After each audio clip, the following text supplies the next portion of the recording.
Hey everyone, it's Chris. Let's do a Bible reading challenge together this year. Ever wanted God's peace to be with you 24/7? Or find answers to life's big questions? The Bible can change your life, and we're doing it together. Check out the description below for a free PDF with a daily reading checklist to keep you on track from January to December. Let's keep going with 2 Chronicles today, from chapters 27 to 29. 2 Chronicles 27. Jotham was 25 years old when he became king, and he reigned in Jerusalem 16 years. His mother's name was Jerusha, daughter of Zadok. He did what was right in the eyes of the Lord, just as his father Uzziah had done, but unlike him he did not enter the temple of the Lord. The people, however, continued their corrupt practices. Jotham rebuilt the upper gate of the temple of the Lord and did extensive work on the wall at the hill of Ophel. He built towns in the hill country of Judah and forts and towers in the wooded areas. Jotham waged war against the king of the Ammonites and conquered them. That year the Ammonites paid him 100 talents of silver, 10,000 cores of wheat, and 10,000 cores of barley. The Ammonites brought him the same amount also in the second and third years. Jotham grew powerful because he walked steadfastly before the Lord his God. The other events in Jotham's reign, including all his wars and the other things he did, are written in the book of the kings of Israel and Judah. He was 25 years old when he became king, and he reigned in Jerusalem 16 years. Jotham reste. 2 Chronicles 28. Ahaz was 20 years old when he became king, and he reigned in Jerusalem 16 years. Unlike David his father, he did not do what was right in the eyes of the Lord. He followed the ways of the kings of Israel and also made idols for worshipping the Baals. He burned sacrifices in the valley of Ben Hinnom and sacrificed his children in the fire, engaging in the detestable practices of the nations the Lord had driven out before the Israelites. He offered sacrifices and burned incense at the high places, on the hilltops, and under every spreading tree. Therefore the Lord his God delivered him into the hands of the king of Aram. The Arameans defeated him and took many of his people as prisoners and brought them to Damascus. He was also given into the hands of the king of Israel, who inflicted heavy casualties on him. In one day Pekah son of Remaliah killed 120,000 soldiers in Judah, because Judah had forsaken the Lord, the God of their ancestors. Zikri, an Ephraimite warrior, killed Messiah the king's son, Azrikam the officer in charge of the palace, and Elkanah, second to the king. The men of Israel took captive from their fellow Israelites who were from Judah 200,000 wives, sons, and daughters. They also took a great deal of plunder, which they carried back to Samaria. But a prophet of the Lord named Oded was there, and he went out to meet the army when it returned to Samaria. He said to them, "Because the Lord, the God of your ancestors, was angry with Judah, he gave them into your hand. But you have slaughtered them in a rage that reaches to heaven. And now you intend to make the men and women of Judah and Jerusalem your slaves. But aren't you also guilty of sins against the Lord your God? Now listen to me. Send back your fellow Israelites you have taken as prisoners, for the Lord's fierce anger rests on you." Then some of the leaders in Ephraim, Azariah son of Jehohanan, Berechiah son of Meshillemoth, Jehizkiah son of Shallum, and Amasa son of Hadlai, confronted those who were arriving from the war. "You must not bring those prisoners here," they said, "or we will be guilty before the Lord. Do you intend to add to our sin and guilt? For our guilt is already great, and his fierce anger rests on Israel." So the soldiers gave up the prisoners and plunder in the presence of the officials and all the assembly. The men designated by name took the prisoners, and from the plunder they clothed all who were naked. They provided them with clothes and sandals, food and drink, and healing balm. All those who were weak they put on donkeys. So they took them back to their fellow Israelites at Jericho, the city of palms, and returned to Samaria. At that time King Ahaz sent to the kings of Assyria for help.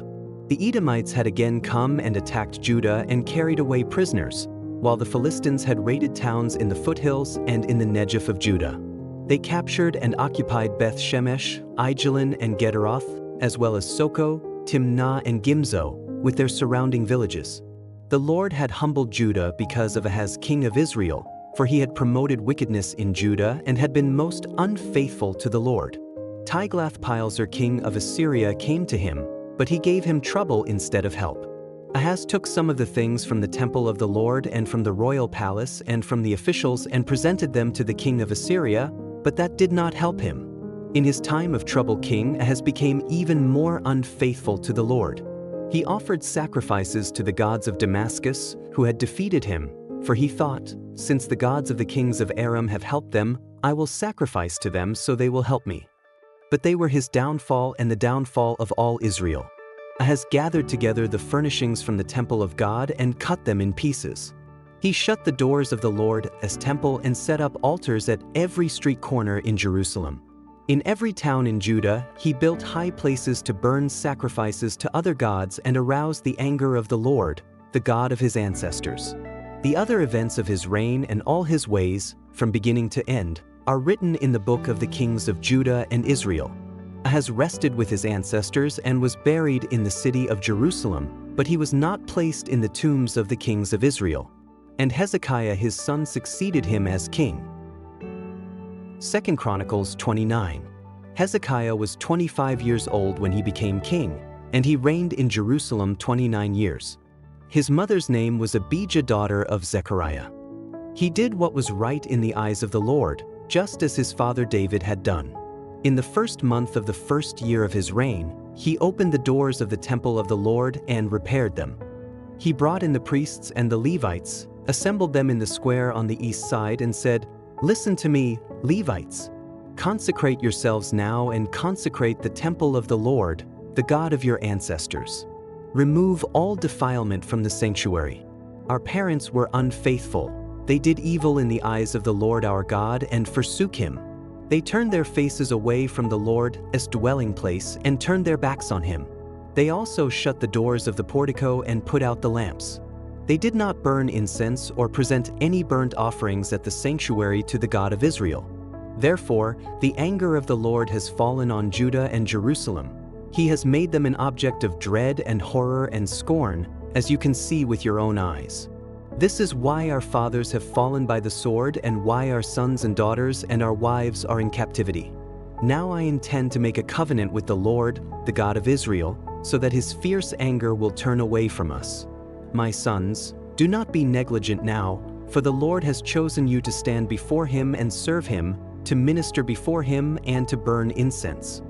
Then these Levites set to work, from the Kohathites, Mahath son of Amasai and Joel son of Azariah, from the Merarites, Kish son of Abdi and Azariah son of Jehalelel, from the Gershonites, Joah son of Zimmah and Eden son of Joah, from the descendants of Elizaphan, Shimri and Jeiel, from the descendants of Asaph, Zechariah and Mattaniah, from the descendants of Heman, Jehiel and Shimi, from the descendants of Jeduthun, Shemaiah and Uzziel. When they had assembled their fellow Levites and consecrated themselves, they went in to purify the temple of the Lord, as the king had ordered, following the word of the Lord. The priests went into the sanctuary of the Lord to purify it. They brought out to the courtyard of the Lord, as temple, everything unclean that they found in the temple of the Lord. The Levites took it and carried it out to the Kidron Valley. They began the consecration on the first day of the first month, and by the 8th day of the month they reached the portico of the Lord. For 8 more days they consecrated the temple of the Lord itself, finishing on the 16th day of the first month. Then they went in to King Hezekiah and reported, "We have purified the entire temple of the Lord, the altar of burnt offering with all its utensils, and the table for setting out the consecrated bread with all its articles. We have prepared and consecrated all the articles that King Ahaz removed in his unfaithfulness while he was king. They are now in front of the Lord's altar." Early the next morning, King Hezekiah gathered the city officials together and went up to the temple of the Lord. They brought 7 bulls, 7 rams, 7 male lambs, and 7 male goats as a sin offering for the kingdom, for the sanctuary, and for Judah. The king commanded the priests, the descendants of Aaron, to offer these on the altar of the Lord. So they slaughtered the bulls, and the priests took the blood and splashed it against the altar. Next they slaughtered the rams and splashed their blood against the altar. Then they slaughtered the lambs and splashed their blood against the altar. The goats for the sin offering were brought before the king and the assembly, and they laid their hands on them. The priests then slaughtered the goats and presented their blood on the altar for a sin offering to atone for all Israel, because the king had ordered the burnt offering and the sin offering for all Israel. He stationed the Levites in the temple of the Lord with cymbals, harps, and lyres in the way prescribed by David and Gad the king's seer and Nathan the prophet. This was commanded by the Lord through his prophets. So the Levites stood ready with David's instruments, and the priests with their trumpets. Hezekiah gave the order to sacrifice the burnt offering on the altar. As the offering began, singing to the Lord began also, accompanied by trumpets and the instruments of David king of Israel. The whole assembly bowed in worship, while the musicians played and the trumpets sounded. All this continued until the sacrifice of the burnt offering was completed. When the offerings were finished, the king and everyone present with him knelt down and worshipped. King Hezekiah and his officials ordered the Levites to praise the Lord with the words of David and of Asaph the seer. So they sang praises with gladness and bowed down and worshipped. Then Hezekiah said, "You have now dedicated yourselves to the Lord. Come and bring sacrifices and thank offerings to the temple of the Lord." So the assembly brought sacrifices and thank offerings, and all whose hearts were willing brought burnt offerings. The number of burnt offerings the assembly brought was 70 bulls, 100 rams and 200 male lambs, all of them for burnt offerings to the Lord. The animals consecrated as sacrifices amounted to 600 bulls and 3,000 sheep and goats. The priests, however, were too few to skin all the burnt offerings, so their relatives the Levites helped them until the task was finished and until other priests had been consecrated, for the Levites had been more conscientious in consecrating themselves than the priests had been. There were burnt offerings in abundance, together with the fat of the fellowship offerings and the drink offerings that accompanied the burnt offerings. So the service of the temple of the Lord was re-established. Hezekiah and all the people rejoiced at what God had brought about for his people, because it was done so quickly. Ready to dive even deeper into the Bible? I've got a complete course for you to explore every book from cover to cover. Check out the link in the description. Share this journey with your loved ones. God's Word is for everyone.